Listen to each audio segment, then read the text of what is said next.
अस्सलाम वालेकुम। उम्मीद करता हूँ सारे ठीक होंगे, खैर आफियत से होंगे और मैं आपको वेलकम कहता हूँ अपने चैनल चैंपियन फिजिक्स में। Today we are going to discuss second topic of a series circuit RL series circuit of chapter number 16 second year physics.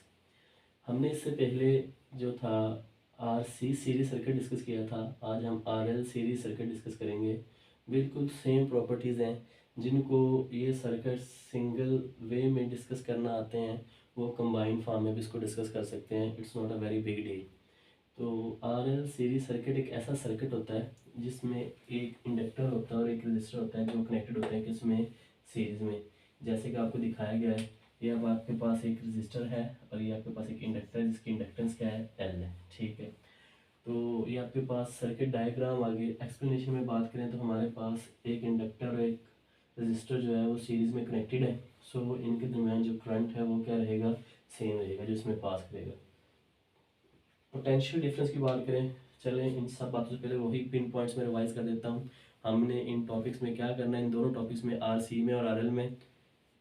सबसे पहले हमारा पिन पॉइंट है कि हम करंट को एज अ रेफरेंस लेंगे and that reference will be along X axis.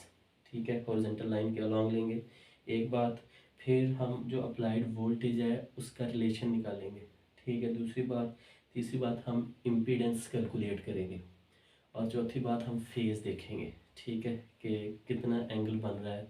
अगर current lead कर रहा था कैपेसिटर में तो किस उसके लिए रिलेशन क्या बना था, थीटा का। और अगर आपके पास आर एल में अगर आपके पास वोल्टेज लीड कर रही है तो वो कितने एंगल से कर रही है, हम उसको कैलकुलेट करेंगे। ओके, यही वही सिंपल स्टेप्स। आपको पहला टॉपिक आता है तो ये आपके लिए बिल्कुल आसान है। बस जहाँ पे कैपेसिटर आ रहा है वहाँ पे इंडक्टर और कुछ कैलकुलेशंस में जो अल्टरनेशंस हैं, जो हमने मैथमेटिकल रिलेशन निकाले हुए थे। जाहिर सी बात है कैपेसिटर में करंट लीड करता है।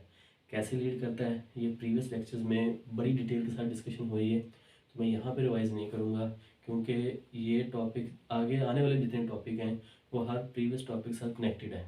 तो आप मेरे लिए जो मेरा मशवरा है वो यही है कि अगर आपको पिछले लेक्चर आते हैं तो वेल एंड गुड, अगर नहीं आते तो एक और बात, आप इसको दो पे करके सुनेंगे ना तो आप फिर भी सुन सकते हैं। ठीक है, 10-10 मिनट की वीडियोज़ हैं, ज़्यादा बड़ी वीडियोज़ नहीं है, तो आप प्रीवियस लेक्चर भी देख सकते हैं। ओके, तो हमने जो है ये V R M S calculate करना है। तो हम चलें, अगर आप अपनी बुक में देखेंगे तो ये इसके कैप्शन जनरेट नहीं है, तो मैंने थोड़ी सी कैप्शन फॉर्म में बना दिया है। थोड़ा सा टॉपिक को ब्यूटीफाई कर दिया है ताकि आपको समझना आसान हो। तो पोटेंशियल जो क्रॉस रजिस्टर है वो हमारे पास क्या होता है, वी बॉटम सबस्क्रिप्ट में आर है, V is equal to I R, ये हमें ओम लाता आता है। ठीक है, और जो पोटेंशियल होता है अक्रॉस रजिस्टर और जो उसके अक्रॉस करंट होता है वो इन फेज होते हैं, तो इसलिए इन दोनों की लाइंस क्या होंगी, अलॉन्ग एक्स एक्सिस। ठीक है, क्योंकि करंट को हमने ज़्यादा रेफरेंस लिया हुआ है। ठीक है, उसके बाद अगर हम पोटेंशियल देखें अक्रॉस इंडक्टर के तो हमारे पास होता है V L is equal to I X L, where I is a current and X L is a inductive reactance. Inductor में जो पोटेंशियल होता है वो लीड करता है और जो करंट होता है वो लैग करता है बाय एन एंगल ऑफ पाई/2। अब हम वेक्टर्स डायग्राम ड्रा करते हैं। तो ये हमारे पास जो रेजिस्टेंस है वो आपकी अलोंग पोटेंशियल है, V equal to I R. तो ये हमारे पास अलोंग एक्स एक्सिस आ गया, ये हमारे पास पोटेंशियल। और इसी के अलोंग हमारे पास क्या है, करंट।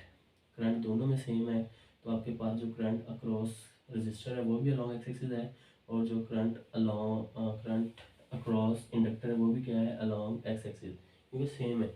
लेकिन पोटेंशियल जो अक्रॉस रजिस्टर था वो तो इन फेज था, इसलिए उसको हमने ड्रा किया है अलोंग एक्स एक्सिस। लेकिन इंडक्टर के क्रॉस आपका पोटेंशियल क्या करता है, लीड बाय एन एंगल 90। तो ये हमारे पास ये वाली लाइन आ गई जो क्या है, वी एल। ठीक है, इंडिकेट करती है। तो हम इनको ऐड कर सकते हैं by using right hand rule. तो यहाँ पर ये लाइन आप इरेज कर दें, तो मैं डॉटेड लाइन से शो कर देता हूँ।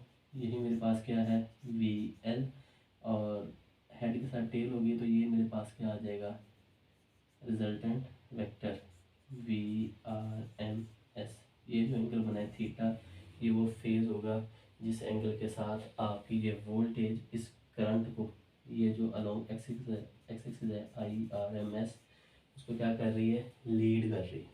ठीक है, अब इसको उसको हमें कैलकुलेट करना है तो हमारे पास वही पाइथागोरस थ्योरम, ठीक है। हाइपोटेनस का स्क्वायर बराबर होगा base square plus perpendicular square. Base क्या है हमारे पास वी आर, परपेंडिकुलर क्या है वी एल, तो हमने इनका स्क्वायर ले लिया।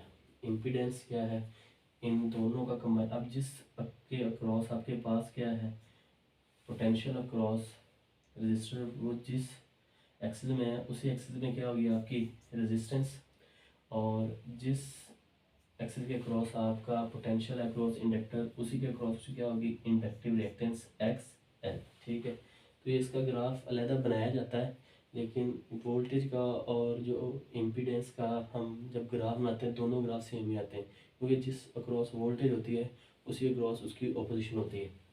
ओके, तो इम्पीडेंस क्या आ गया combine effect of resistance and inductive reactance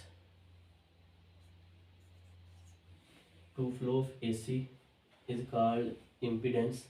from above equation, जो यहाँ पे हमारे पास इक्वेशन थी, अब हम इम्पीडेंस का फार्मूला कैलकुलेट कर लेंगे। VRMS इज इक्वल टू, यहाँ पर आप वैल्यू पुट कर दें I का स्क्वायर R का square plus I square XL square, ठीक है। यहाँ से I हमारे पास क्या है कॉमन आ गया, तो VRMS ओवर IRMS ये किसके बराबर आ जाएगा इम्पीडेंस के, Z आ गया R square plus omega L square, क्योंकि XL आप जानते हो किसके बराबर होता है ओमेगा L के, ये हमने प्रीवियस लेक्चर्स में कैलकुलेट किया हुआ है।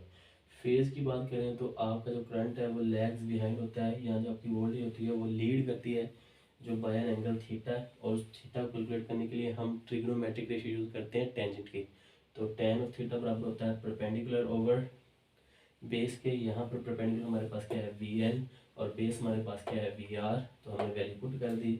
अब हमारे पास जो VL है वो होता है IRMS XL over IRMS R, तो जो XL होता है इंडक्टिव रिएक्टेंस होती है वो ओमेगा L के बराबर होती है over R, ten of theta बराबर आएगा ओमेगा L ओवर R, तो थीटा हमारे पास क्या आ गया tan inverse omega L over R, ठीक है। तो यहाँ पर ये हमारे पास क्या आ गया रिलेशन किसके लिए फेज़ के लिए।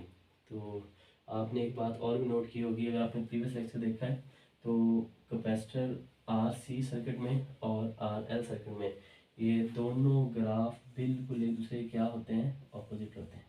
इसमें VRMS ये आई थी, ठीक है, और RL में क्या ये वाली, तो ये दोनों दूसरे क्या होते हैं ऑपोजिट होते हैं, क्योंकि कैपेसिटर बिल्कुल ऑपोजिट वर्क करता है किसके इंडक्टर के। कैपेसिटर ज़्यादा बेहतर काम करता है AC में और इंडक्टर बेहतरीन परफॉर्मेंस दिखाता है DC में। नेक्स्ट लेक्चर के साथ जल्द हाजिर होंगे, तब तक दुआ में याद रखिएगा। अल्लाह हाफिज़।